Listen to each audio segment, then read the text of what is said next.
Hey, I'm going to tell you right now. Man. Hey, it's hard for me to read if somebody's talking at the same time. All right, I was trying.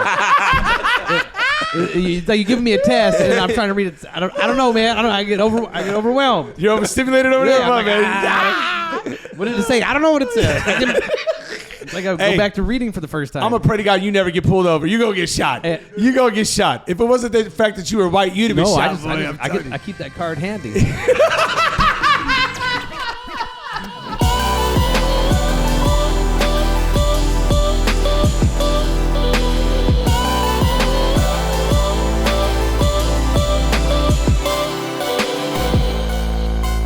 Hey, welcome to the Not Unfiltered Podcast. It's your boy, Anthony, and I got my guys. We all look great. Can we get a full camera shot of this? Yeah. How you guys feel? Good. I want to be able to see what his looks like. You know the whole reason for the tinfoil, right? Are you guys understanding? No. We're blocking the radio waves from people trying to steal our thoughts and trying to input thoughts into our head. Yep, the government. The government. You got to look out for the government, man. Come on.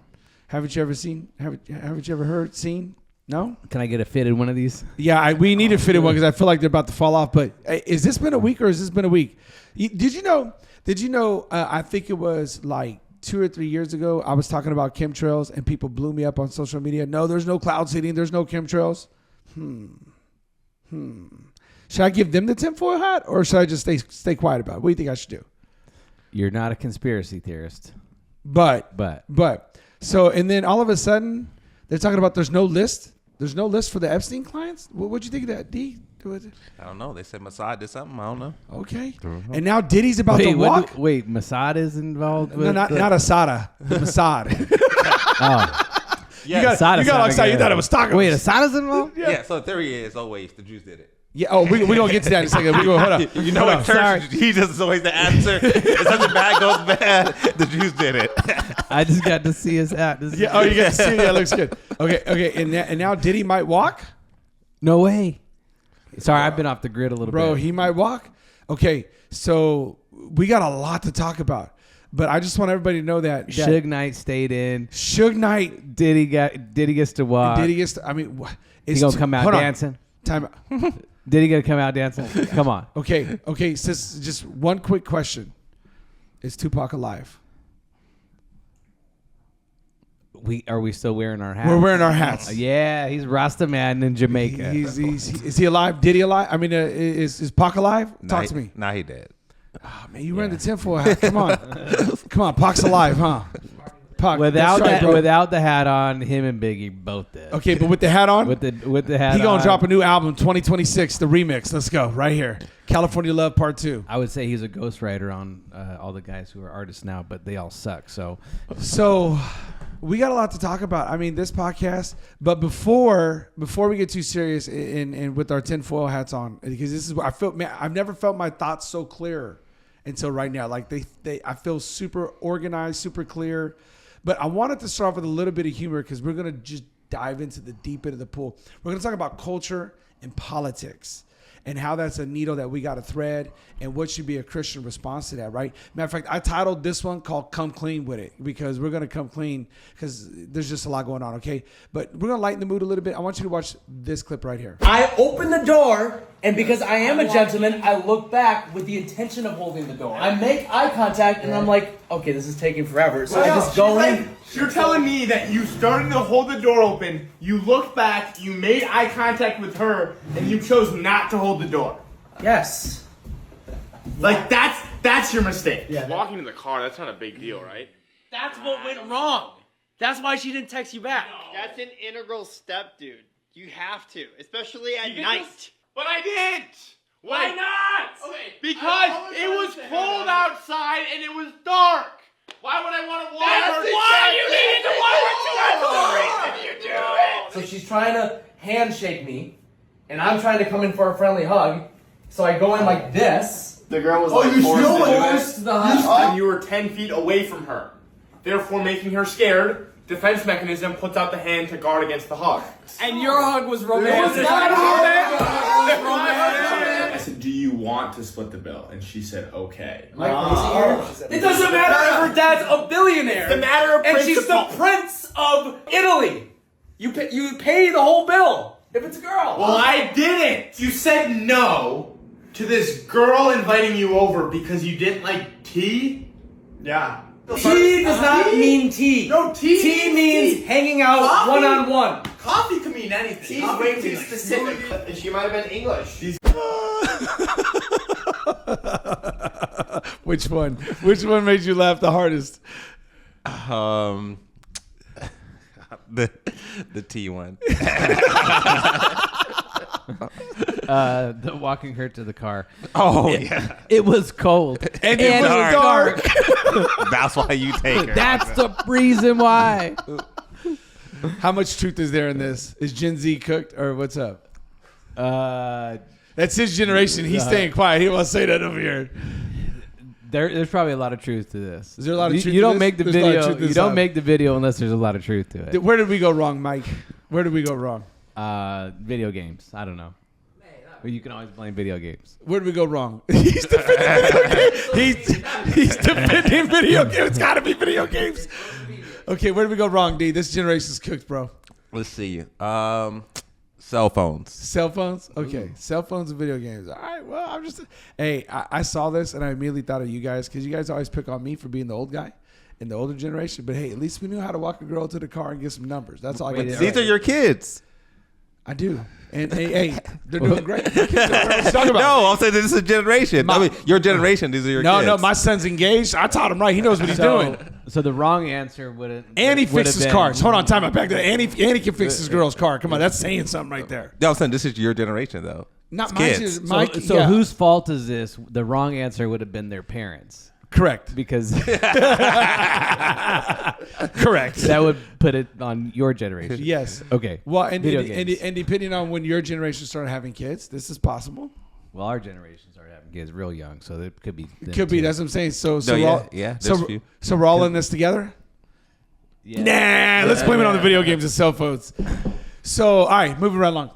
I want to talk to you guys about. We had a comment, and we did that segment about Gaza and the news coming out of there and stuff. And you know us, one of the things I love about doing our podcast is we're not afraid to talk about it, even though people might disagree and people might clap back or whatever. But we had a comment this week. We had a couple. I just want to get you guys' opinion. And the couple are from people that I respect and I know, and I'm not even saying what they're saying is wrong, but I just want to talk about it. They said it's really hard to trust the news coming out of Gaza, in which it's really Arab news, Al Jazeera and a few others, right? It's really hard to trust the Arab news coming out. I responded back, and you tell me if I'm right or wrong on this. I responded back, well, what makes us feel like we should believe Israeli news when we can't even believe American news? And nobody answered me back when I put those questions out there. Nobody responded back to me. And that's how I honestly feel. Do I feel like Al Jazeera or whatever is putting out all of the truth? Probably not. But do I feel like ABC's putting out all the truth? Absolutely not. So I guess what I'm saying is, do we need all the truth to still draw the same conclusion that there needs to be some type of change and we need to bring some type of hope and some type of aid? Or is it really, don't believe the news, now let's move on? What say you, Bishop? Yeah, I mean, you're gonna have to try your best to filter through any news that comes out. They're showing it from a certain perspective. There's only certain times where a news may give both sides, and so you're trying to figure out, okay, how's the best way that I can balance this to actually show care for people, or just even in your thoughts. So like, how do I view this situation? You're trying to find a way to balance it, and I think that's always gonna be our struggle. What about you, Mike? What'd you think? Yeah, I think what we have to be careful of is like absolutes. You start to make these absolutes in regards to like your thoughts on how something took place or is taking place, and because of ABC presenting it this way, I absolutely believe this. Right. Because of this video, I absolutely believe that. And if you take that hard stance, like, you're going to end up being, well, if you're humble about it, you'll end up being disappointed. Right. And I think that's what I was trying to really get across was like, hey, I understand what they're saying too. Like, yeah, I don't believe everything either, but I don't believe everything about my own American news, let alone Israeli news, Al Jazeera, anything else. But I do feel like inside, let's just say that, if it was a scale of 1 to 100, inside of that 100 talking points, I do feel like somewhere in the 50s, maybe even 60s, some of it is legit. And it's on that legit things that we should have a Christian response. And that was the whole thing that I was going for. So I'm glad to hear that you guys are on the same page. Okay, So another thing that I wanted to talk about is I wanted to get your guys' thoughts. I preached last week about dealing with your demons, and it was a revamped sermon from what I did about 6 years ago, because we do it for our freedom basics, our freedoms classes. And I brought up 2 Samuel 12. And in 2 Samuel 12, I saw a little bit of what I would call a blueprint for moving forward. And, you know, after you've fallen in sin, it's a blueprint for moving forward and getting past those demons in your life. And what I saw was when Nathan confronted David, I was watching how Nathan confronted David and David's response to Nathan the prophet. And what I came up with is, number one, is you got to own it.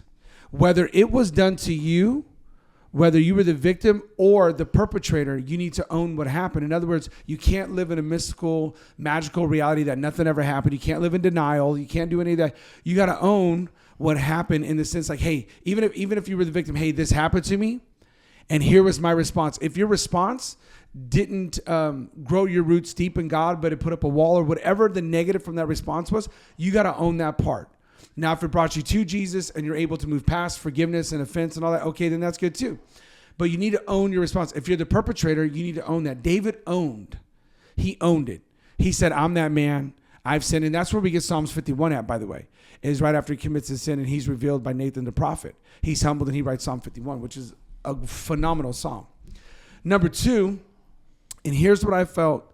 I felt like this was the hinge that the large door swung on, is David's heart was soft. David didn't get mad at God. David didn't say, hey, I'm the king. I could do whatever I want. He wasn't like his predecessor Saul. His heart was soft. It was so soft that the Lord, through Nathan, told him, your son's going to die. David went into the room, and for 3 days and 3 nights, he stayed with his child. And he prayed and he fasted, never left the side. And so one day, the officials came and said, the son is dead. We need to tell David. The moment David went and found out his son was passed, he got up, washed his face, anointed himself with oil, and moved forward, which was my third point. He moved forward. Now, what I thought was interesting, there was a verse I'd never seen before. After David knew his son had died, the Bible says he went and worshiped the Lord. I thought, man, this man is coming off a horrendous time in his life. He's been called out on his sin. He's broken. It's ripped his family apart. The Lord gave him another harsh word, saying, your sword will never leave your house. One of your kids is going to end up sleeping with all your concubines. I mean, did you read that? Have you ever read that rebuke? It's strong. And after all that and his son dies, David goes to worship the Lord. And it just shows you that what made David different than everybody else is he always went running back to the Lord. In good times, to the Lord. In bad times, to the Lord. In times of discipline, to the Lord. And I thought, man, this is the secret. Can you keep your heart soft and sensitive to the Lord? And so I got a lot of feedback on that. I shot a reel on those 3 points, and a lot of people gave me a lot of feedback on that. What did you think about those 3 points, and which one did you feel like was most significant? I think the thing about David is that you look at it as he's able to do this and like sort of bounce back and recover from it. I guess maybe this is on top of my mind. This is something I've been studying. Is David was always willing to repent and go back to obedience to God.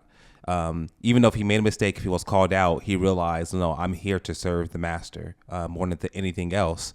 And so I think he always had that attitude. And so after he sees God already, if God didn't come through as he's there and he's praying with his son and he's asking him to save him, because maybe God will, will actually, change his mind and, bring his son, heal his son. But the moment he doesn't get mad at God. He knows like, no, God's still a good God, and I'm gonna go worship him because he's still the master. He's in control, and I'm at his mercy. And so he always has that attitude, and God honors him for that. What do you think about that, Mike? I'm gonna combine this with our reading that we've done with in Exodus. Oh yeah, I got something for that too here in a minute. It's crazy. And if you go to Exodus 10, there's this moment where the people in Pharaoh's camp essentially say, hey, like it's time we let him go. Right. And Pharaoh he turns a blind eye to it, a deaf ear to it, and things only can continue to get worse. And so looking at David and his relationship with Nathan, like he allows Nathan to speak into his life. Like he didn't have to, as the king, but he gives his ear to him, and in doing so, that heart stays soft. And it's the opposite. Pharaoh's described as a hard-hearted man. David's described as a man after God's own heart. And so, as looking at those 3 points that you were talking about, I think maybe the thing that stuck out to me the most was that initial rebuke and owning it. And if you allow yourself to own it, you're able to start to get that healing and start to move forward. Right after his son dies, it says that David went to go console Bathsheba, and they were with child again. And I thought it was interesting. I have a question, and I don't mean for it to be a gotcha question, but it's a legit question, okay? I just want to hear your thoughts. Do you believe because of David's response and having a soft heart, a sensitive heart to the Lord, taking it on the chin, owning his mistake, and with the death of his child, do you feel like God came through rather quickly because of how David responded? In other words, if David would have went berserk and started killing people and became like a Saul, do you think he would have ended up, his real name is Jedediah, but we call him Solomon. Do you think there would have been a Solomon in the picture, or what do you think would have happened? I don't know. That's a tough question. I think, because I think no matter what, David was going to have kids, and, because he was going to shoot a shot. No, I mean, he was to be David. Yeah, I mean, but he's the promise was going to come through him. So, it's I don't know. It's a hard question to answer. Well, okay. I guess what I'm saying is the timing. It was so quick. So one son is gone, and the next thing you know, he's having another one. Do you think if he would have had a Saul type moment, do you think it would have come that quick? You know what I mean? Do you think God would have blessed that womb that fast? Is what I'm asking. I do. The reason I'm saying that is I do believe how you respond dictates your next step. How you respond will dictate your next step. If you respond with a cold, callous heart, God's got to put you through the wilderness again. But if you respond with a soft heart, a heart that's malleable, a heart that's transformable, a heart that's on the potter's wheel, if you keep your heart soft, God's going to move you forward a lot quicker. If you keep your heart hard, get used to the wilderness. Get used to that mountain, because you're going to go around it for 40 years. But if you can keep that heart soft, it's going to be an 11-day journey. What say you, Mike? That's where I was going with that. Yeah, I don't disagree with any of what you said. I think, I guess maybe the whole, ability to have kids is kind of what throws me off in that example. God is the only one that opens the womb. I mean, it doesn't matter how hard you try. It's Him who touches the womb. It's Him who allows us to have children. That's why children are such a blessing. So is it possible that because of the way that David responded, and God knowing the heart of David, and how he was going to move forward, that He blessed David with child? Yeah, I think that is possible.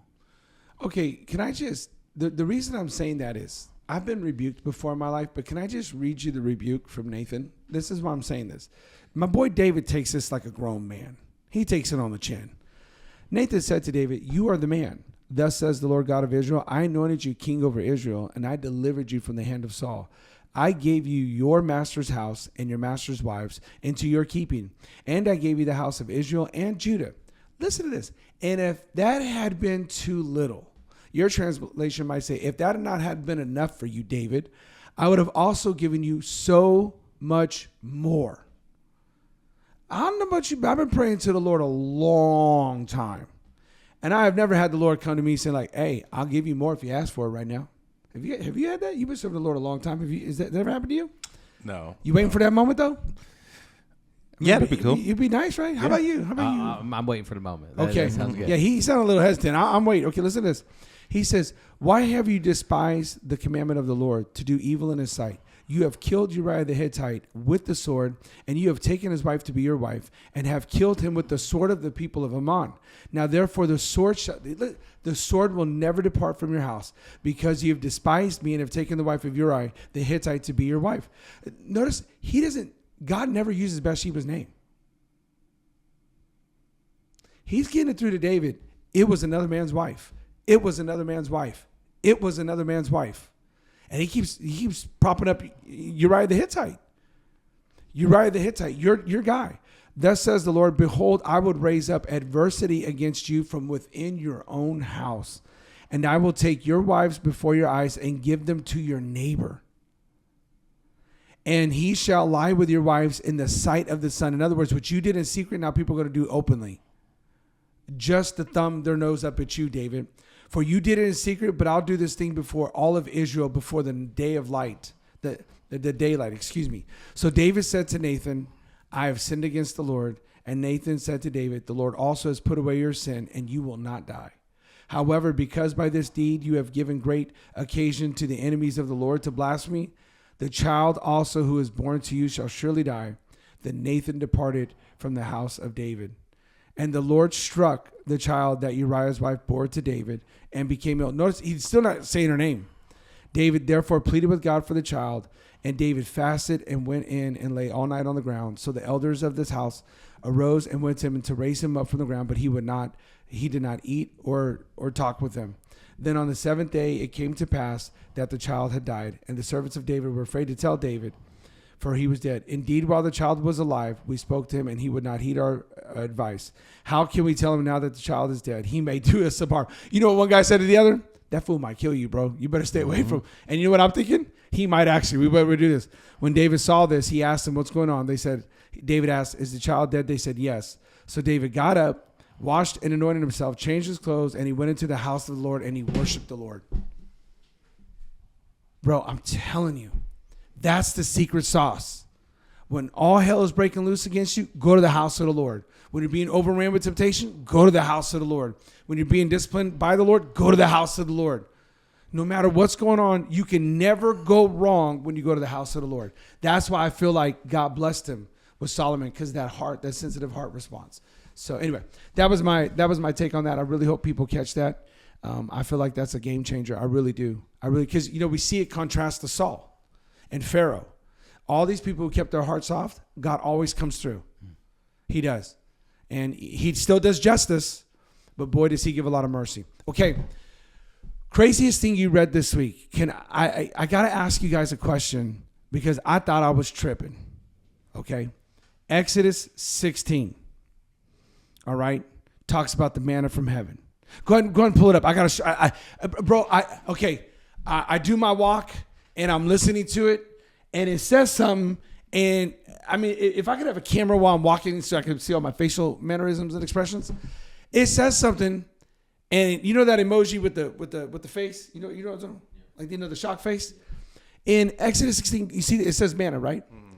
If you go down and read, I want to say it's like 7 or 8 verses in, because it said the children of Israel are complaining. Is that what it says? They're hungry. We should have died in Egypt. We could have got us some leeks and some potatoes and some other stuff.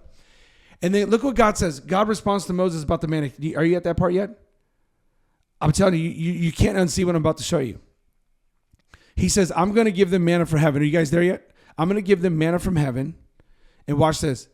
He says, for 6 days you'll pick it up, on the 7th you won't. And I'm giving them the manna from heaven to test them, and whether or not they will follow the commandment, the mitzvos of God. You saying when God said that? To Moses. I'm telling you, I about lost my marbles when I saw that. The manna the entire time was a test from the Lord. I mean, y'all need some help reading your Bibles or what? What are we doing here, Nate? Moses talking a lot. I went back because I thought it was in 15. No, it says 16. I'm positive. Get it. Let me help these guys out. This next generation right here lacking. They don't know how to read over here. Okay, so Moses. Okay, watch this. I will rain down. Look right there. Look at. So 3 is when they started complaining. Look at 4. And the Lord said to Moses, I'll rain down bread from heaven. The people are to go out each day and gather for enough day. I will test them. I just said that. I will test them right there. I know. I'll start at verse 8. It's going to be 8. Hey, I'm going to tell you right now. Hey, it's hard for me to read if somebody's talking at the same time. All right, I was trying. You're giving me a test, and then I'm trying to read it. I don't know, man. I get overwhelmed. You're overstimulated over there, man. What did it say? I don't know what it said. Like I go back to reading for the first time. I'm gonna pray to God you never get pulled over. You gonna get shot. You gonna get shot. If it wasn't the fact that you were white, you'd have been shot. I keep that card handy.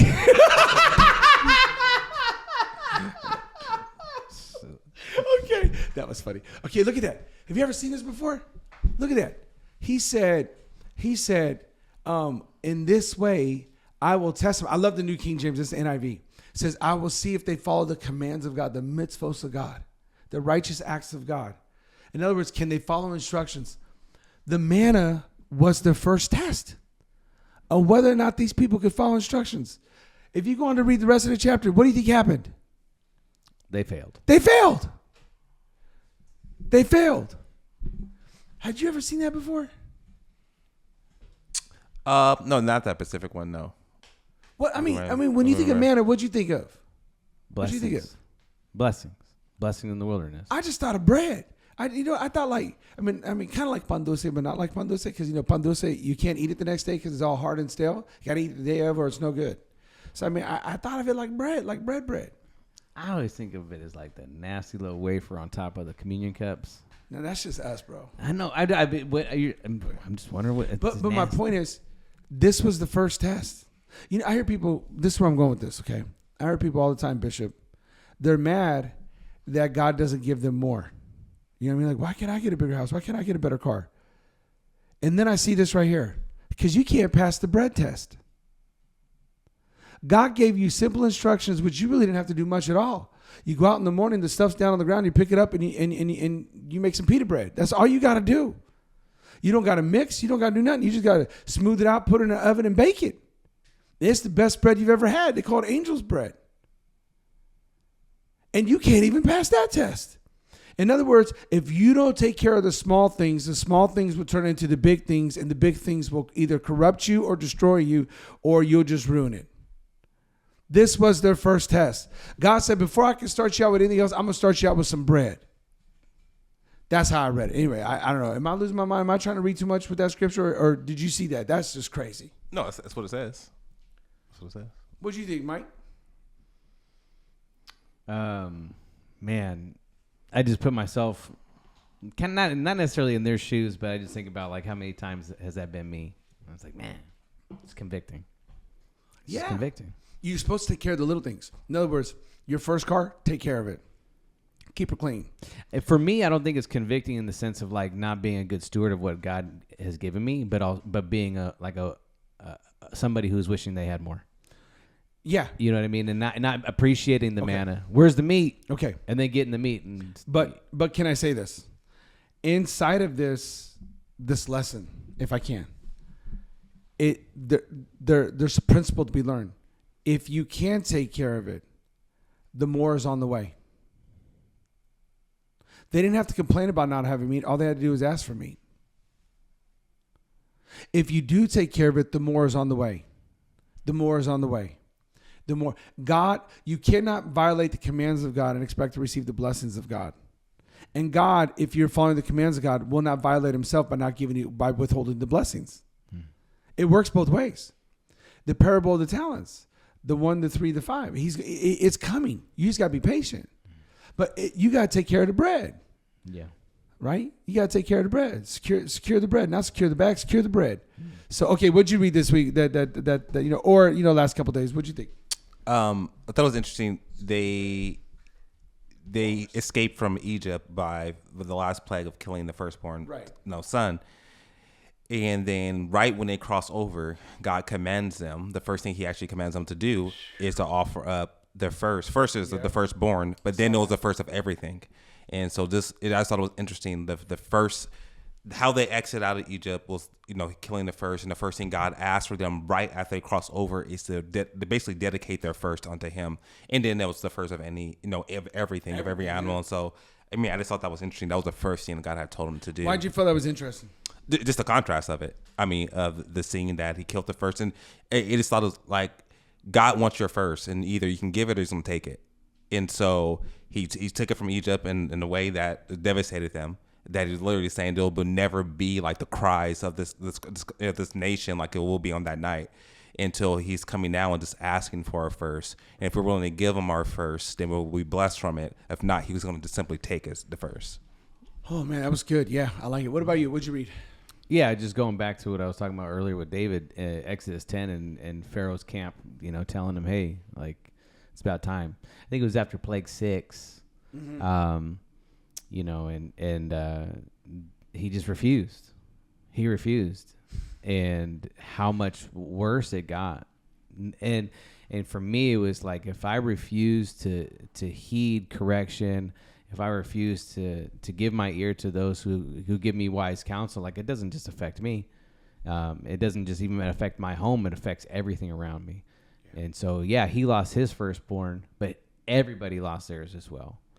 Right. So anyway, I just don't want to have a hard heart. Yeah, no, that's good. That's good. Okay, so let's jump right on into it. I will say something on that note. Pastor Ron always tells me that you want to keep a very small head and a very large heart, a very soft heart. And that's how we want to be, especially when it comes to things of the Lord, because he will let you go your own way, and then you're not going to like where you end up. You know what I mean? So let's talk about what a week. Lots to talk about. And I want to title this Church and Politics, in the sense of the culture, what we should do. I know we talked about a lot already, but I want to have the appropriate response. And the reason I want to talk about it now is there's a couple things that came through. And the first one is, I don't know if you guys are aware of this, but the courts have spoken and the IRS has rewrote some rules to where now churches can, it's the whole reason I'm bringing it up, churches can endorse politicians from the pulpit now and not lose their nonprofit status. Bishop, in your opinion, is this good or bad or indifferent? I don't think it necessarily what the court said is bad. Do I think pastors should do it? No, I don't think they should do it. Okay, if pastors are watching, what do you think they should do? What do you think how should they go about reading this, interpreting this, and doing this? Preach the gospel, preach the biblical principles, preach the morals of the scriptures that Jesus taught, and then people are going to vote a certain way. Okay, Mike, do you agree with him, or what do you think a church should do now? Should the church endorse candidates? I'll go with the bishop on this one. So I'm gonna stand alone over here because you guys are gonna be surprised by my take here. Yeah, what's the take? So I started out agreeing with both of you guys, and then I realized I had to make a caveat. I had to make a pivot real quick. What if we know the person? Like, they're from our church and they're going to run as a political candidate. What if we know them, we vouch for them, we agree with them, we agree with all their policies? How do you not say vote for my friend? That's the only pushback you're going to get from me.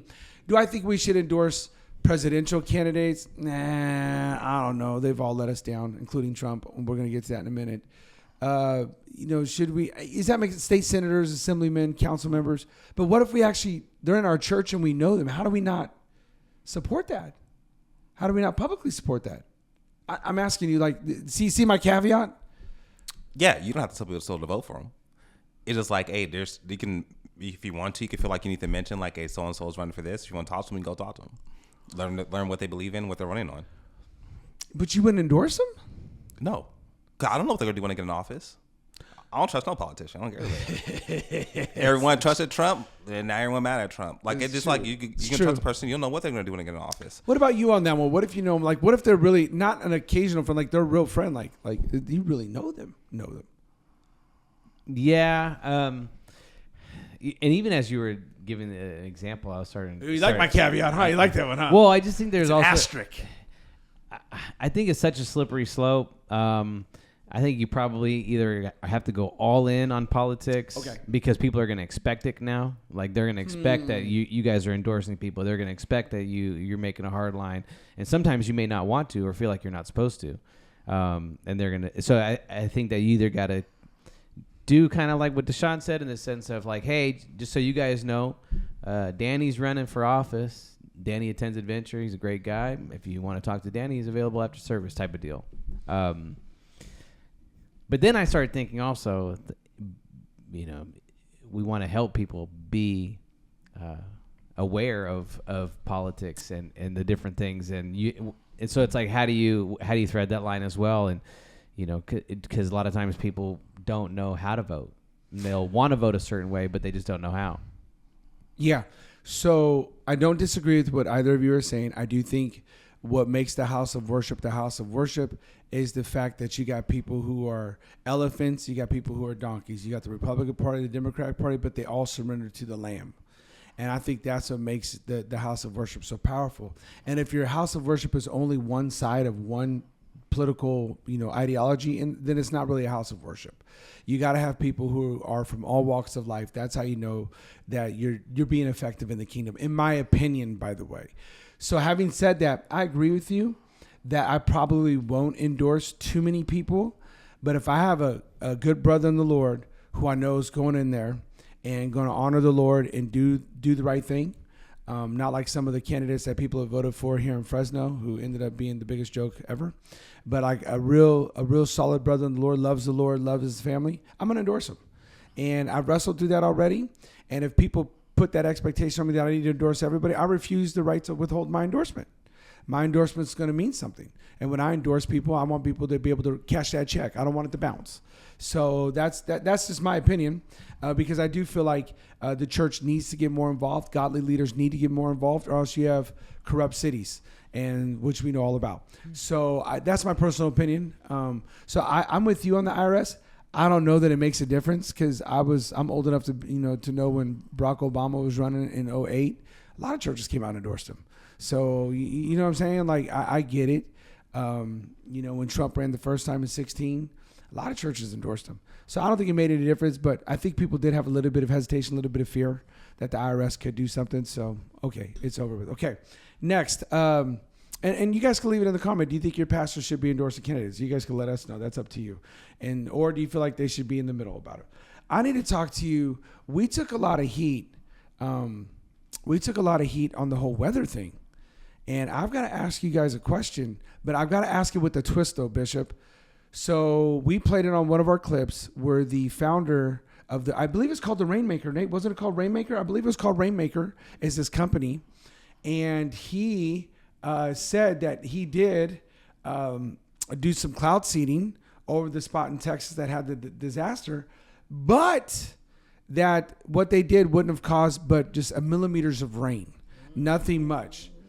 I have a question for you, Bishop. Did he make it rain? He made it rain. My question to you is, do we really know what we're messing with?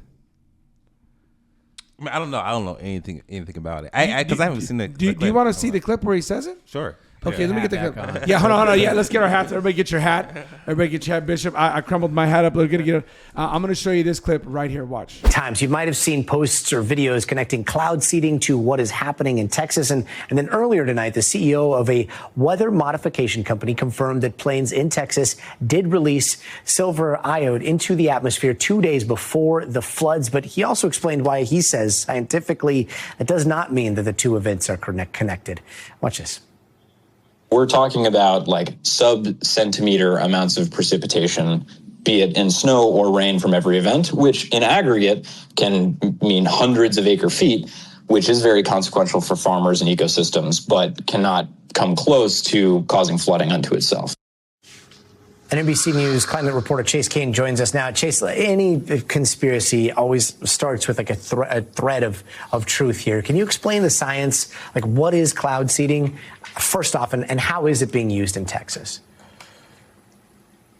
Yeah, so cloud seeding is really this idea for farmers of like, hey, there's some moisture up there in the clouds. Is there a way that we can get it out of the clouds down here to the surface to help farmers? Because water vapor that's in the air needs something to grab onto, which is often like smaller than the tip of a pen. So you're thinking like particles of pollen or dust or even air pollution. So you see this graphic here. Basically what they do is they fly planes up there to give the water vapor something to grab onto. So it's a combination of silver iodide and salt, actually. And so the water vapor forms around that. Eventually it gets heavy enough and then falls to the surface of rain. So when that happens, we're talking really small amounts of rain. In fact, scientists have been debating for decades whether or not this is actually very effective to do. So even when it does work, Gotti, we're not talking about a lot of rain, certainly not the amount of rain that they saw in Texas last week.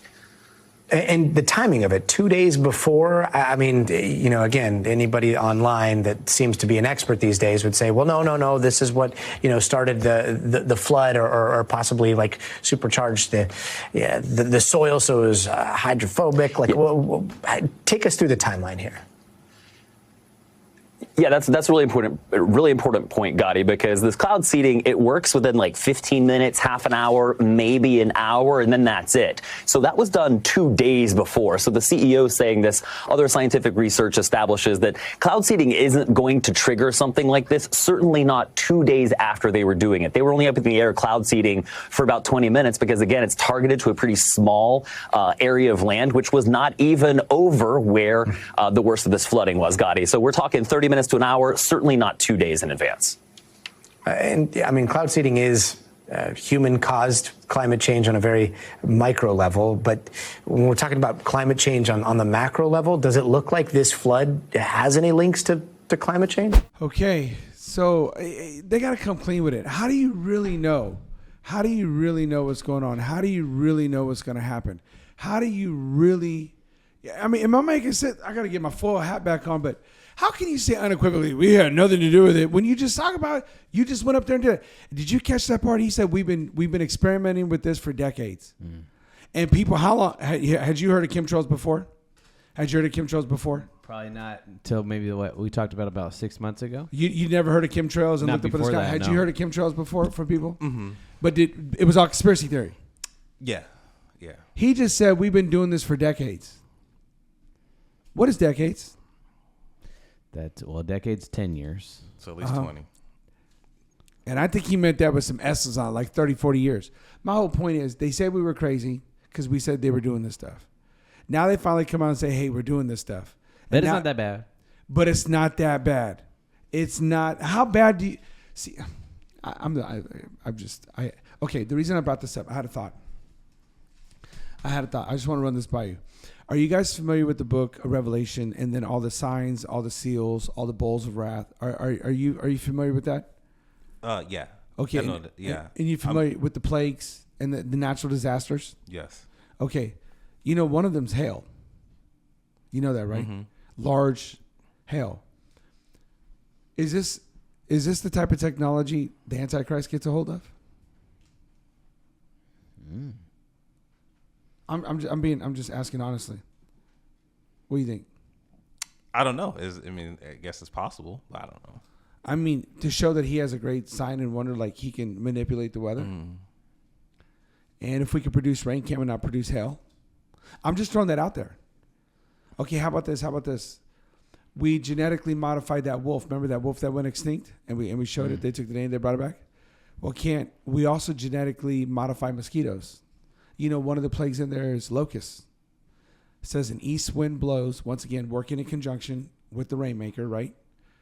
We somehow fabricate wind. We induce it. We make it happen to take our genetically modified locusts and destroy all the crops. I'm just throwing this out here. Are we closer than we think with AI, with all this stuff? Well, we're manipulating weather right now. Are we closer than we think? Come clean with it. That's what I'm telling these people. You need to open up the books. We need to see everything you're doing because I don't feel like they're telling us everything. Yeah, you're not gonna get that. They'll never come clean with everything. I mean, that's like asking Fauci to let us know everything about COVID. You're not gonna get that. They're not gonna come clean, are they? No. Scientists are like politicians. Why? Well, I think there's this level of secretism in science, right? Because they always want to be cutting edge, Right. so they can't let you know everything. If they let you know everything, then it's like letting them. It's like a magician letting you know all the secrets, and then if I let you know all the secrets, then there's no more show. I have to continue to hold on to what I've got because I'm trying to do more. It's the same reason why we're finding out about cloud seeding, 30, 40 years after the fact. Also, funding is tied to a lot of that stuff as well. So true. So if they give you everything, then somebody else is going to take that, then run with it, and all of a sudden you've got no funding. And so it's just a combination of secretism that they've got to hold on to. And then also in science, you have people who are morally and ethically above board on all things. And then you also have the opposite. You have the depravity that goes along with science as well. And so scientists are very much like politicians because a lot of times it's about the buck and it's about staying ahead of everybody else and it's about hiding. Yeah. You agree with that? Yeah. I mean, they obviously didn't want to tell you everything. They want to keep some stuff secret. They want to move to use it. Proprietary. Yeah. I mean, they want to use stuff for war, all kind of stuff, everything. My question, though, in you guys' opinion, is it possible these types of things are setting the stage for the Antichrist? Yeah, I mean, I think everything new we introduce is always a possibility. But do you see how I'm trying to draw that correlation? Like all these things that we're doing, it's going to make it easier for once that person has all that power. Like this is going to be a game changer. Yeah, I mean, because as you read it, you're like, man, how is that possible? Like, how is it possible that all these different things are going to happen? And so, yeah, I guess it could be a possibility. All right. Well, I had to share that with you. And then, are you guys familiar with this last week? I could look up his name real quick, but I believe he's a Korean doctor. He found the God gene. Do you guys ever heard of that now? The God gene that can cure cancer? No. You guys, you want to see that clip? There's so much stuff breaking right now. Talk about the good of medical now. He's saying we unearthed something inside the human body that could only have been put there by God. Here's the doctor, the chief leading doctor in oncology, right? Cancer medicine. And he just said, and she goes, Megan Kelly goes, and you labeled the what? He goes, it's the God gene because only God could have put it there. Oh, you want to see this? Oh, you can start the timer on his life. He about to die. Yeah. Farmer going for him. Okay, watch this clip. Let's talk about curing cancer first, because that's a bigger one, and it's a more important headline. I listened to you on Tucker, and I thought it was a fascinating discussion. And all I could think was this amazing magical thing that you've found, that you've decided, to study and actually come up with. Everyone wants it. Everyone's going to want it once they hear about it. And my biggest question is, how can it be mass produced such that we can all shore up our T cells and fight cancer and COVID hangovers and spiked cells, whatever that we were caused from the vaccine or weren't. So let's just start with, what is it exactly, this thing? Because you invented other cancer drugs that you literally sold your companies for $10 billion for. You're the real deal. You've been honored by everybody, a legit and world-renowned doctor. So you made plenty of money, but you kept studying cancer and how to cure it. And you've come up with this very special thing. So, well, first of all, thank you for that. That's very generous. I did not invent this. God invented this. So this is what I want to explain. When I sold my companies in 2008, 2010, I realized, and this has been now a life's work, that we have in our body a cell that God created, and it is 450 million years old, called the natural killer cell. And that cell was only discovered in the 1970s, and I wrote my first paper in the 1990s. And what this is the enlightenment of how do we activate the cell that God created in us, and why does the cell exist? And this cell exists because it is here to prevent us from having cancer. This cell exists is to prevent us from dying from an infection, from sepsis, from COVID, from bacteria, from fungus.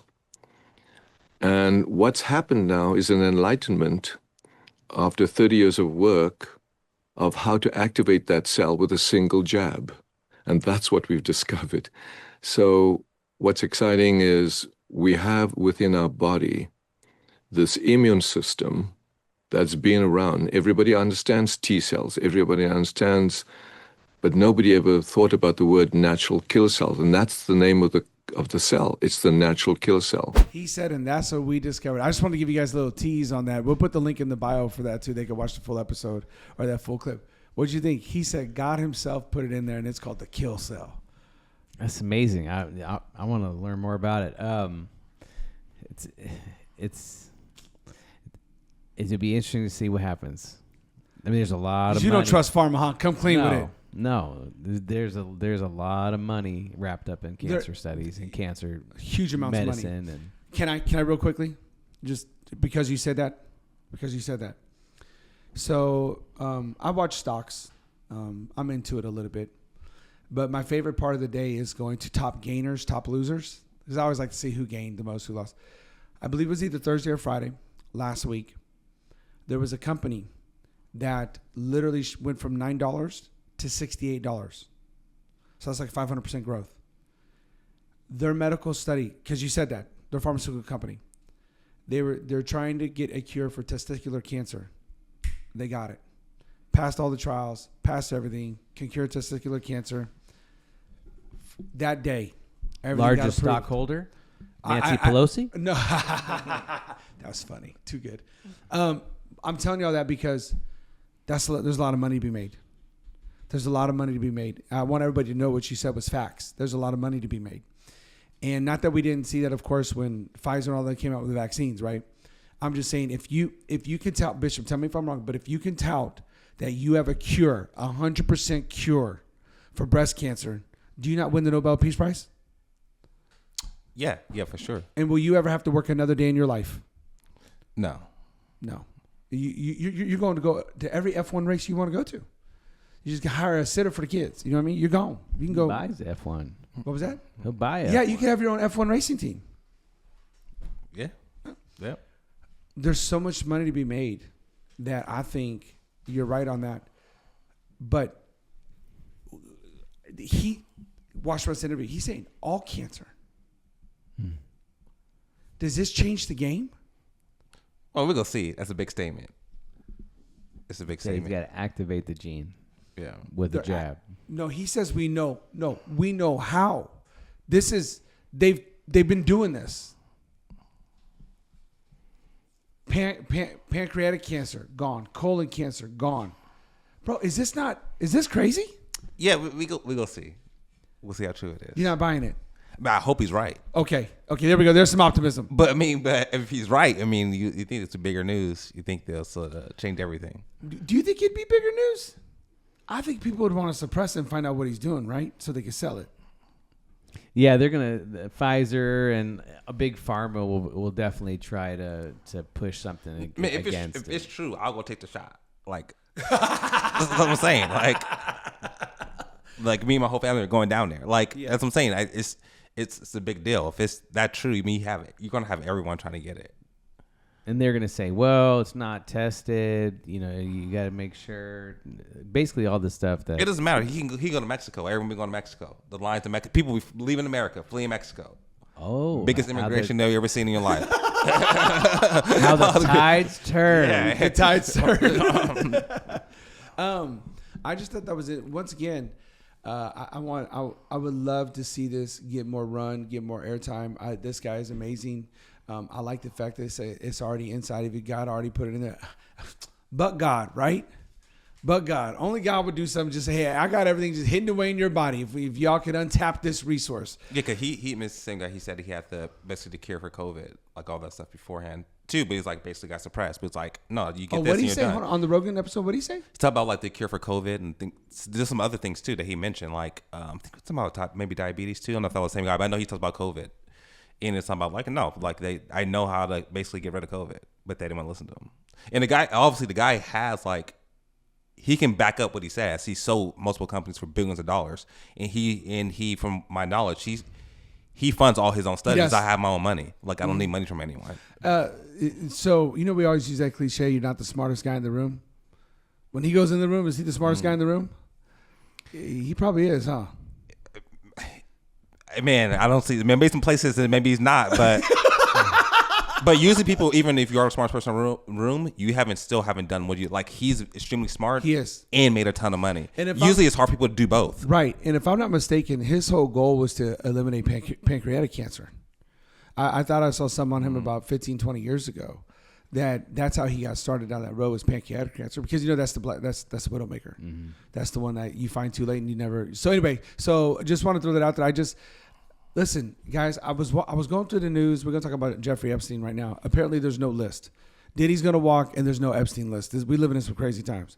I just feel like a lot of this stuff is kind of setting us up for what we could be looking like at the end of days. But let's talk about that. So, a lot of people upset at Trump. Trump. Everywhere you go, They're mad because him and Attorney General Pam Bondi came out and said there is no Epstein list. You got everybody from Andrew Schultz to Tucker Carlson to the run-of-the-mill everyday American going, what happened to that list? We want to see the list. Joe Rogan, everybody's asking, where's the list? Okay, guys, let me get my foil hat on. It got crumbled, but real quickly, do you feel like there is a list and they're not coming with it? Is there a list? There's a list. Mike Cook, is there a list? So why did we think that there was a list? Because one of the attorneys for Jeffrey Epstein, Alan Dershowitz, said there is a list. And Pam Bondi got up and said... She said there's video. And people are going to have to pay. This is bigger than Diddy, bro. But now she claims it was just child videos, child pornography. It wasn't that. So, and Giselle Maxwell, she's in jail for being a madam, right? So she was hustling all the honeys for the list. And now, why is she in jail? If there was no list, there was no clients. Who'd she sell the women to? Trump got a few phone calls that said, "Hey, okay, I thought we were friends, man." Okay, can I show you? Can I show you a video? Can I show you a video? This is gonna upset the internet and everything. But can I show you a video you guys get? I want you to. So there's 3 theories. I'm gonna give you one right here. Watch this. Not acceptable.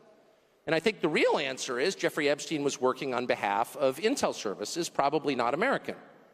And we have every right to ask, on whose behalf was he working? How does a guy go from being a math teacher at the Dalton School in the late 70s with no college degree to having multiple airplanes, a private island, and the largest residential house in Manhattan?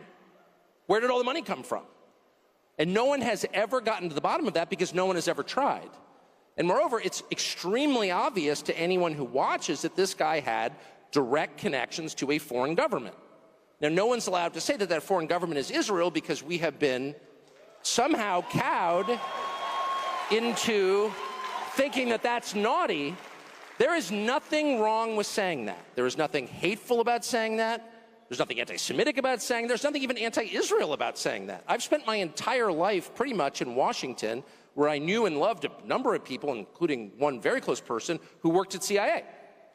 That has never prohibited me from saying, I think the CIA has done some horrible things, murdered a bunch of people, participated in the murder of a sitting U.S. president. It's got a whole trail of crimes. That doesn't make me a disloyal American. It doesn't make me anti-American in any sense. I was born here. My family's been here for hundreds of years. I love this country. That's why I live here.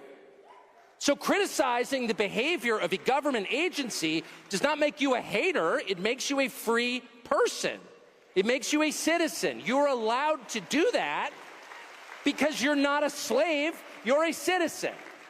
And you have a right to expect that your government will not act against your interests, and you have a right to demand that foreign governments not be allowed to act against your interest. That's not creepy. It shouldn't be forbidden. And yet all of us have trained ourselves to believe that you can't say that somehow, that that's like too naughty and forbidden. And the effect of making that off limits has been to create a lot of resentment, and I'll say it, hate online, where people feel like they can't just say, like, what the hell is this? You have the former Israeli prime minister living in your house. You have had all this contact with the foreign government. Were you working on behalf of Mossad? Were you running a blackmail operation on behalf of a foreign government? By the way, every single person in Washington, D.C. thinks that. I've never met anyone who doesn't think that. I don't know any of them that hate Israel, but no one feels they can say that. Why? And I think the longer that we play along with it, the more subterranean and creepy and hateful the conversation actually becomes. So I think it's better just to say it right out loud. Did this happen? And of course, that question has been asked to the government of Israel, and their answer is, we're not going to tell you. And I think our answer should be, no. As long as we're sending you money, if you were committing crimes on our soil, we have an absolute right to know, did you do this or not? And yet everybody has been so brainwashed into thinking that's somehow an expression of hate or bigotry, when it's not. It's a baseline question that every U.S. citizen has a right to an answer on. What the hell was this? And by the way, if it turns out that it was nothing... What do you think about that? You think he's right? You think he's onto something? Yeah. The more I listen to him and listen to Candace Owens, I know people think she's pretty crazy too and out there. But people are going out after both of them. They make a lot of good sense. A lot of things they say. What is wrong with him asking those questions? What is wrong with the questions? Yeah, I mean, they call out stuff that seems like, very simple, that there is an organization that what's called AIPAC, which is a Jewish organization that gives money that help fund stuff to get the political things in place. It's like, well, does that exist? Okay, if it does, and then what's wrong with the saying that it does exist? Yeah, and that's a big thing. It's like, okay, what they're saying is true. I'm kind of shocked that he was able to say this on Turning Point USA. Oh, Charlie Kirk has already seemed like he's flip flopping a little bit. Some of the comments he made, well, no, because he first came out saying, no, this list needs to be out. They show one clip, then they come out saying, well, Trump needs to worry about the floods and all this stuff first. I understand why he's not, and so it's like he's even softened up on that because that's what Trump's whole narrative is now too. Why are you asking me these questions now? I need to worry about these other things. And it was like, no, this is what you ran on. Well, so you can't be flopping now. Yeah, I'll get to that in a second. But go ahead. So you were saying though about this being an issue in AIPAC and all that. So do you feel like, I feel like Tucker's point of we're allowed to say this, we're Americans. Yeah. And we're allowed to ask questions. You need to give us answers because we fund you. Yeah, and so I mean, I guess the only argument, but they're just hiding it, and this is heard some arguments that Trump he went about this all wrong. He's the one in charge. If he felt like this can't be released because it's going to hurt the U.S., whatever security, whatever it may be, like you need to approach this in a different way. Yeah, you approach this in the wrong way. I want to give you the hold on to that there because I'm going to come back to that. What'd you think of that video? Man, I got my conspiracy wheels turning. Here, I got you. Oh, you need water? There, I got you. There you go. Go ahead. Put the camera on. There you go. There you go. I got you. What is it? Go ahead. Yeah. Man, because you look at how even how all the protests and stuff were going on, right? Or currently, well, actually, the protests now. Protest people are now doing the immigration thing, but I guess it was Gaza before that. They got to do something. I guess get paid. They're paid. Get paid for it. Yeah. Get a job now. You just go protest. Go throw rocks. But just how that pitted one side versus another, and then how if this is true, and you have you have, let's just say it was true, right? That you have the Israeli government that was, using Mossad and having Epstein essentially be a spy for them and setting up, politicians like U.S. politicians, the best, not the best of the best, but the highest of basically every category in the U.S., whether that be athletes, musicians, politicians, you name it, and have dirt on all of them. And just how that would work in conjunction with basically saying you can't say anything negative about Israel. That all at the same time, it could be a wild movie. It could be a wild movie, or it could be reality. So I agree. Going back to your point there, there's three scenarios they're saying. There's three possibilities. And the first one, and I'll lay them out to you. This was number two. This was number two, covert Mossad agent, and they can't release it. It would ruin stuff in the Middle East, blah, blah, blah. The first one was they believe Trump does have the list, but he's going to use that list to get done what he wants to get done in Washington, because there's so many names on that list that he'll be able to I coerce them, blackmail them, like, hey, you need to vote or we're going to release this list. So they're saying he's going to use it. He's going to weaponize it to get his agenda done. Is that, by the way, that's where you were going with that, right? I believe that? I think it's a possibility, but even like with the Senate, it's still, they're tied 50-50. And I think Vice President had to break the tie. So I don't know. Is it a possibility? Yeah. But you don't think that stuff's worked out behind doors? Hey, go ahead and vote no because we got Bobby over here who's going to vote yes. Go ahead. It'll make you still look good. But if we really need, it's like that House vote. Yeah, a lot of people cross over. If you really need it, yeah, it's possible. Mm-hmm. What do you think about that one? He's just got that list. He's holding on to it. Yeah, he's not setting himself up for another run. So, and there's nothing to run for. He's proven that he could care less if people think negatively about him. And so if his poll numbers are low, I don't think he really cares. I think he's pretty much trying to get certain things done. And so if this allows him to get things done, who cares if the poll numbers are low? The third theory is, Bishop, we had the second one with Mossad and all that. The third one is that before he got into office, they shredded it. There wasn't much list to go on.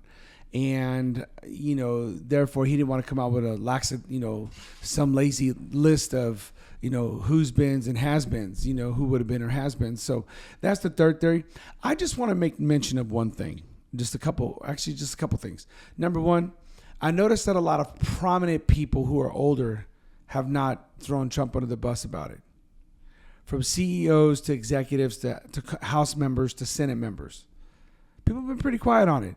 Why? Is their name on the list? Alan Dershowitz, who used to be one of the lawyers for Jeffrey Epstein, says if he releases this list, everything would fall down to be a house of cards.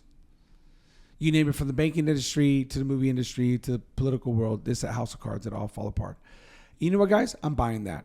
I really am. I really do think there's a list that exists. I believe he did not commit suicide. I literally believe that this list is so detrimental, it would just wreck our whole political system. And maybe that's the calculated maneuver by Trump to not release it. But I definitely do think there's a list. So that's just my opinion. You guys have any last thoughts on that? I say come clean with it, though. Someone's got to come clean with it. And by the way, you've always said this ever since we started this podcast. Politicians will do anything they have to do to what? Stay in power. So while you ever put your hope in while you ever put your hope in a donkey or an elephant, when all of your hope and loyalty should be in a lamb. It's bottom line. But people be buying into these, he's going to change the world. No, he's not. Simmer down a little bit, right? Yeah, I think Trump underestimated how much people cared about this.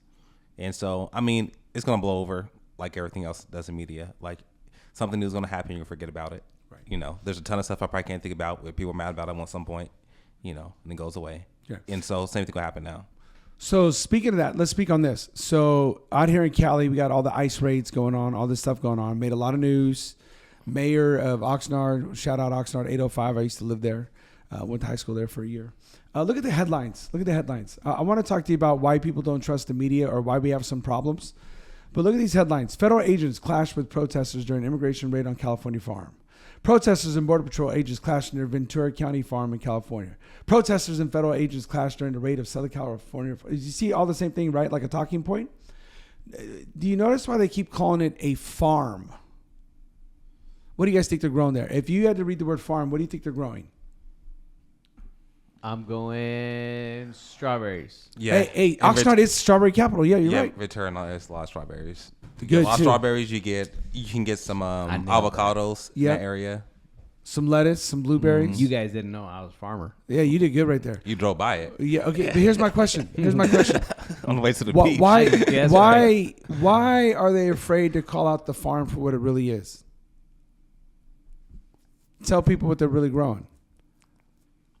They got that hydro going over there. Oh, it's some lettuce, all right. Some hippie lettuce. I think it changes the narrative. Right. Because if you were to say, hey, this is a pot farm that got raided, then I think there's a large percentage of people who would be like, well, yeah, of course it is. But if you hold that out, then it's just like a typical immigration raid. Right.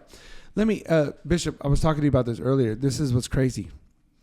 We have 4 truths running literally the same direction where everybody's just saying one thing and forgetting the other 3. But we have, truth number 1.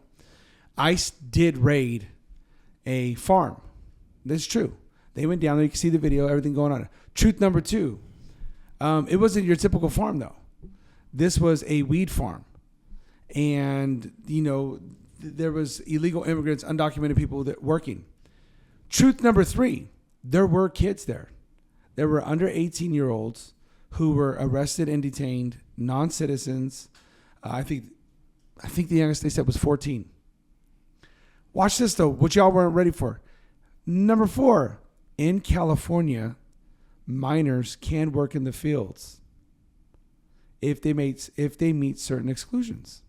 No school, work permit, parental consent. Look at that. But you can take any one of those headlines and you can bend it to any way you want. But those 4 truths are running all at the same line. Did you guys know any of what I just told you, or did that blow you away? The kids one, especially. No. I think California's probably always down to exploit some kids. Well, I know they can work when you should get a work permit when you're 16. You don't need it if it's no school, or if you've already been exempted from school. Yeah, I don't sound racist. I feel like sometimes you feel like you're gonna sound racist, but I mean, people always tell us they work in the field all the time when they were kids. Like every Mexican you know tell you that story. Yeah, I worked in the fields when I was a kid. Okay, so that's nothing new. Okay, why'd you really weigh that on your head? Because that wasn't gonna sound racist. Every once in a while, just like you like just check yourself. He was concerned of our friendship. He was like, "This is gonna get clipped. People are gonna think that I wrote it down, sent it to him. Here, say this about me." Oh, that was funny. I'm sitting there thinking, what's he mumbling about? What's this on earth? No, but you hear that sort of, so that's nothing new. Yeah, I worked in the fields when I was 10. Like, Yeah, okay. But were you surprised those laws still existed? Okay, I'm not gonna lie to you. I was surprised those laws still exist. Like, you could work out there with their parents. I didn't know it was still today. That's all I'm saying. I was a little taken back by that.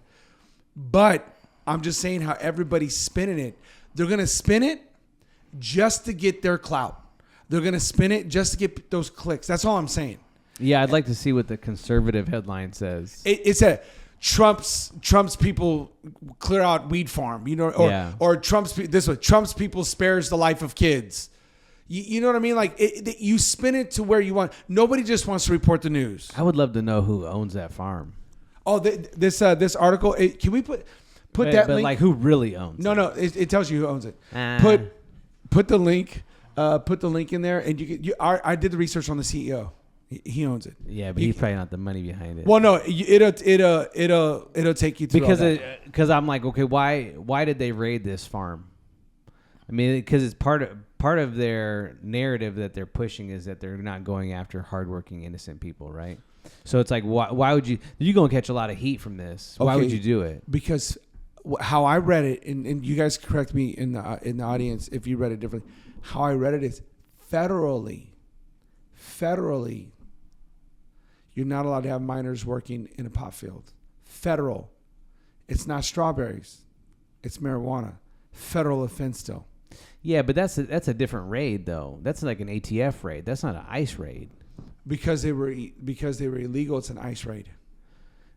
Yeah. Listen, I don't know enough. I'm telling you. The optics are really bad for them. I know. I'm just telling you how I read what I read. That's all I'm saying.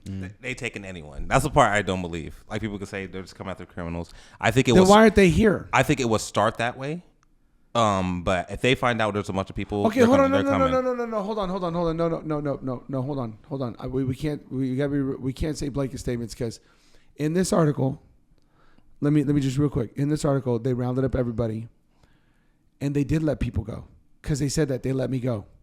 So they did just take people, and I'm not saying it for every one of them. I'm just want to stick to the factuals on this one. People who had a record or they were a minor, the minors were all taken. Waiting for parental, supervision to come get them. The other people, they were let go who didn't have a criminal record. So, and they were the ones reporting. So, I'm not saying you're wrong. I'm just saying we're going to report factually on the one I just read. So, I think they will take anyone. If they want to hit their numbers, I think they will. I think they will start off trying to get criminals, but I don't. But I'm not defending this because their whole thing. You hear Trump talk is all about hitting numbers. Do you know? Okay, hold on. Do you know who the Drudge Report is? Matt Drudge. I've heard of it, but I don't know. It's not a syndicated. He just takes all the headlines and he puts it on a page. Drudge. He's the most. I should say he's the most. He is a complete anti-Trump person.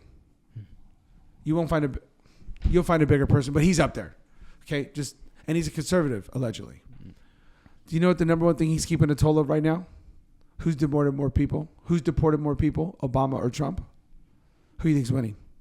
Yeah, it's Obama. Not just winning. If this was a basketball score, he's getting smoked. He's picking on Trump. He's teasing him. Like, you ain't deporting nobody. Mm-hmm. It's all talk. It's all smoke and mirrors. Alcatraz. He's literally making fun of him. The reason I'm saying is, unless they clean up their communication and their optics, people are all going to be left with headlines. I think they're deporting a lot of people. I don't think they're deporting anybody. I think they're doing this. I think they're doing that. And that's why they got to clean it up. They whether it's a number or not a number, I don't know. but they better get a hold of it and clean it up, or people are all going to be confused. But I'm just speaking of this one.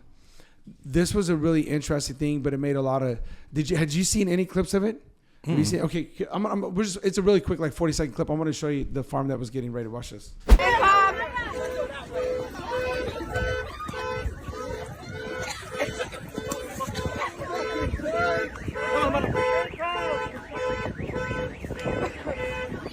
not panic. Do not run. Do not run. Stay calm.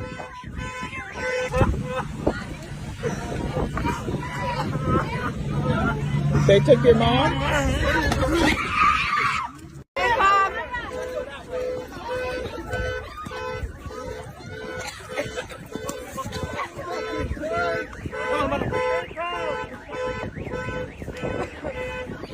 not panic. Do not run. Do not run. Stay calm.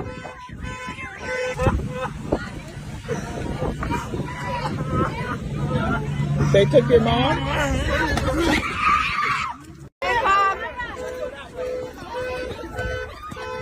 So that was just a quick little clip. To answer your question, I from what I read, and I read a few different articles, not all the same outlets, they said that this one was targeted because it was a pot. So I'm just telling you what they said. Do I think they had some insider information that there was kids there? Absolutely. And that is federally. Kids can work in the fields. From how I read the law, they cannot work in pot fields. As parents, can I just say something? Regardless of a federal law or not, I'm pretty sure you shouldn't let your kid work in a pot field. I mean, yeah, I mean, and that says that 10 kids were there working, 8 of them all what's the word they use, unaccompanied, right? But is that? I mean, I'm not out of pocket for saying that, right? No, I think we just be careful with that. I mean, like, people have to eat. Like, what do you do? Well, like, people have to work. Like, is it? I'm not saying they can't go out and work. Yeah. Strawberries, potatoes, mow a yard, do what we did, weed whack, do something, custom hedges. I'm just saying. But I mean, if they're saying like, hey, we'll hire you, we'll pay your kid, like, let's go do it. Yeah, parent to parent, come on, man, we need to do better. But second, if you're the owner of the company, are you really? I mean, that's what the whole thing is. They hold on. people. Really? Oh. You the owner of a company. Talk about you got you some values. And you gonna hire an 8-year-old kid to go pick your indica? Well, are you gotta be kidding me? What type of heartless, ruthless, what are you that you would solicit 8, 10, 12, even 14-year-old kids to go out there and pick your cannabis? They may say, well, I actually give them a safer place than they do when they're picking, watermelons, or they're picking cherries or apples up in Washington. I don't know. This is not a shocker to me. I feel like this is all right. Well, anyway. It's going on. Okay, every farm you go into, this will be. I mean, who's gonna watch my kids? Like, I'm not gonna watch my kids. Will you come pick with me? Let's make more money. Man, have we really bowed that low to money? Well, I think people are just not for the people, the mom out there with their kids. I think you're just like, I got to make it. Like, how do I make it? Like, we can go make more money. I can have food in the house. I can keep the light on. Like, I don't think that's something new. Have we really bowed that low to money? To the God, Spirit of Mammon? Oh, yeah. I mean, we started bowing a long time ago. Absolutely. Yes. That we'd exploit kids like that. Yeah, we exploit kids all the time. Like, depending on like what brands you wear. Like, yeah, you may not be exploiting kids like here in the U.S., but you're part of exploiting kids somewhere. That just breaks my heart. Yeah, but there's times people who are doing ministry have slaves because like, oh, the cost is low, and I can spread the gospel more. These are things that people are saying. Bishop, I only got one answer. Then they weren't in the ministry. They weren't serving Jesus. There's just no way. There's just no way. Yeah, no. I mean, it's a whole thing of the church telling the church. Are you saying? But there was also Christians who came and abolished slavery. But. Yeah, but I'm saying there was no way. There's no way they were my Bible believing Christians. Mm-hmm. It just breaks my heart. That's the thing I look at. People try to make it a big deal. Trump's ICE, whatever. But I'm sitting there going, come on, parents. There's a lot of other things we could do for money. But to put your kid in a pot farm, nah, man, I don't care who you are. I ain't buying it. I'd give you money myself. I ain't buying that. Because there's a lot of things we can do. Now, if he's out there working and teaching, a good lesson, picking corn or whatever, I mean, I've done that. Pick grapes. I get it. But not that. You got to keep them out of harm's way. Think about people who, I don't want to go there. I just think there's a lot of stories of this. I think there's a lot of stories of people struggling, not barely making it, where you have 10 people living in the house and they're all working in the fields and the kids are coming with us, whether it's tomatoes, whatever it may be. I've got no problem with that. Whatever. Hey, like I said before, and we have said numerous, I think we said it so much people get sick of us saying it. Make a way, make a path. I've got no problem with it. If they're willing to go out there and pick whether it's strawberries, watermelons, or tomatoes, I don't care. Make a path. My wife works for a farmer. I hear it all the time. Make a path. But what I am saying is do right by the kids. Don't be paying them no cheap labor. Do right by the kids. Put a little away for their savings. Like McDonald's do that for the scholarship program, right? Put your little money away. Do right by the kids. That's all I'm saying. They're kids, for crying out loud. As an adult, you choose that. It's a grown choice for you. And I agree with that struggle. I'm only 2 generations away from the fields, guys. I mean, I get it. My grandpa used to tell me stories all the time. But we still got to do right. The Christian voice needs to be loud. Do right by the kids. I don't care if it's weed or not. You got to do right by the kids. That's just where I'm standing. So, man, a lot going on, though. A lot going on in this world. I'm telling you, I think it's all setting us up for the Antichrist. Okay, I got a quote I want to leave you guys with. I forget his name. I got it right here. Charles Spurgeon. I don't know how I forgot his name. I just forgot he said this quote. He said this: "Consider how precious a soul must be when both God and the devil are after it." Consider how precious a soul must be, considering that God and the devil are both after it. What do you think about that quote? Give us some thoughts as our close. Yeah, that's as I think about it, sometimes I feel like as people we will almost like develop our own personal hierarchy of who's more important than others. The person who lives a certain type of lifestyle does things for their community, gets a certain grade. The person who lives a different type of lifestyle does different things for their community in a negative way, gets a different type of grade. And all the while, God looks at them all the same and says, man, you matter to me. Yeah. The sinner who's on the lowest of the low, and the one who's doing the ministry. Mm-hmm. And so anyway, I just think about that, like how much God loves every single person. Amen.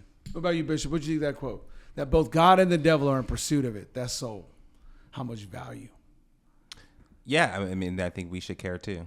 I mean, we see that. We see how much God cares and how much the devil wants to take that, and we should care just as well. And I think coming to that we work together, realize that most people care about other people, mm-hmm. and about we'll fight over it. Mm-hmm. But just realize, like, okay, how can we come in the middle, meet in the middle, and actually care for people? How can we care for the immigrant? One person, on one side, one person on the other side, and like what sacrifices are we willing to give up, or what's just too much? Because one side we should give up all, we should be socialists. So it's like no, we're not doing that. And it's like, okay, but how do we meet in the middle and actually care for people and care for souls? How do we get the kids, out of that pot farm? Yeah. Like, how do we help that family, but not do it in a way where it sacrifices our own kids? Right. So like, there's this balance, and I know it's not easy, it's hard, but that's still a soul, and how do we care for them? And Bishop, that's a good point. And I think it's okay to live in that tension and to realize we'll make mistakes along that way, right? We won't always get it right. We won't always, do the right thing, but we're trying. And it's okay to live in that tension. That's a healthy tension to live in, because we should be asking ourselves that question all the time as a church. I want to talk to those who have means today. Those who have means. We'll have to give an account for that. We will have to give an account for how we stewarded God's resources in our life. And I think to the CEOs, was that yacht worth it? Was the private plane worth it? Or could you have done something with that money a little bit more substantial? I didn't say it was bad, and I didn't say you didn't deserve it. I just said, was it worth it at the end of the day? I'm just merely asking questions. I will say this to every person who's thought about hoarding or being greedy. Check your heart. You have to account for it one day. You have to give an account to the one who matters most, and that's the Lord. Now, I speak to all believers. We too will give an account. Jesus said, as you treated the least of these, this is how you treated me. I think we need to be good neighbors. I think the Christian voice should be the loudest voice, because we are a voice of biblical reason. I think the Christian voice should have the most weight because think about it. What has Christ done? He has set us free. I am reminded of the story of Philemon, who was a runaway slave, who Paul had ministered to, and he even knew Onesiphorus, his owner, and he said, hey, he is no longer a slave, he's a brother. And I love how Paul throws a little bit of a little side guilt there. He says, and if he owes you anything, charge it to me because you know you owe me. I'm like, go ahead, Paul. Look at Paul. Getting good old Philemon out of this jam here. I think that's the heart of a believer. I think that's a model that we should have. Our hearts should cry out for justice for the kid who's picking pot at 12. Come on, somebody. But yet should sympathize with the parents who are just trying to make some ends meet because it's so dang expensive to live in LA. How can we, the church, help? Is it food programs? Possibly. Is it assistance with PG&E that's out of control? We didn't even touch on that, y'all. Pacific Gas and extortion. Just kidding. Right? We didn't touch on this stuff, but it's so expensive to live. But I think, church, we can do better. We can be better because Christ holds us to a different standard. And if we come together and we look out and we understand that everybody's an image bearer of God because they're created in the image of God, then they have a unique value on them. And if we see the value on them, then we will find solutions. But if you don't place and see a value on them, then you'll dispose of them because what you deem valuable, you will take care of. That's what we need to do, church. We need to see the value in people, and we need to see God move in such a dynamic way. God is setting us up for something. First, church, before anybody else has to come clean with it, we got to come clean with it. Lord, come have your way in us. Peace out.